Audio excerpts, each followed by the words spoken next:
लोगों को लगता है कि हमने अमेरिकन F-35 फाइटर जेट इसलिए नहीं खरीदा क्योंकि हमें रशियन खरीदना था या हमें रफाल खरीदना था। रीजन ये नहीं है, रीजन कुछ और है, वो मैं आपको एक्सप्लेन करता हूं। American F-35 is a flying computer जिसका डेटा और एक्सेस लॉकहीड मार्टिन यूएस के पास है, और हम जो भी फ्लाइट उड़ाते, जो भी मिशन करते या जो भी मेंटेनेंस चेक करते, सारा डेटा लॉक्ड इन होता सिस्टम के अंदर और सीधे लॉकहीड मार्टिन के पास जाता डेटा एनालिसिस के लिए। तो इससे हमारी डेटा सॉवरेनिटी लॉस होती। दूसरा, अगर कल को हम BrahMos missile air to surface F-35 के अंदर लगाना चाहें तो अमेरिका कहता है कि कोई थर्ड पार्टी अपना वेपन या इलेक्ट्रॉनिक वॉरफेयर सिस्टम नहीं लगा सकता हमारे एडवांस फाइटर जेट के अंदर। भाई हम फिर ब्रह्मोस का क्या क्या मतलब क्या फायदा अगर हम वो लगा नहीं पाएंगे? हमें अमेरिकन वेपन सिस्टम खरीदना पड़ेगा, हम क्यों खरीदे वो?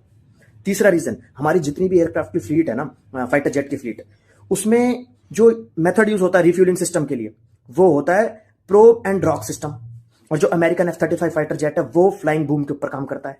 तो या तो हम अपने IL-78 टैंकर्स को मॉडिफाई करते ताकि अमेरिकन F-35 की रिफ्यूलिंग हो सके, और या फिर अगर हम उसको मॉडिफाई कर देते तो जो हमारी एग्जिस्टिंग फ्लीट है वो कॉम्प्रोमाइज हो जाती।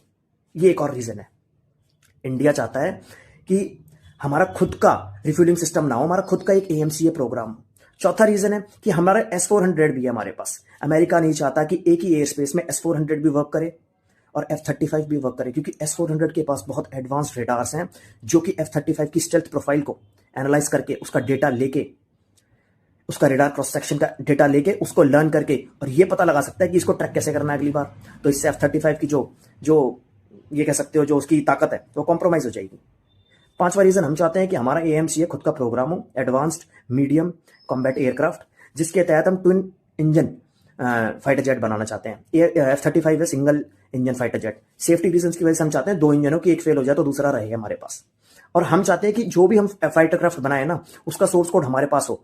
हमें कल को अगर अपने फाइटर क्राफ्ट में कोई भी, अपने जेट में कोई भी चेंजेस करने हैं, कोई भी मॉडिफिकेशन करने हैं, तो हमें किसी फॉरेन कंट्री की परमिशन ना लेनी पड़े, क्योंकि जब फॉरेन एयरक्राफ्ट होता है ना तो उसके सोर्स कोड में चेंज करने के लिए फॉरेन कंट्री की परमिशन लेनी पड़ती है, तो हम वो भी नहीं चाहते।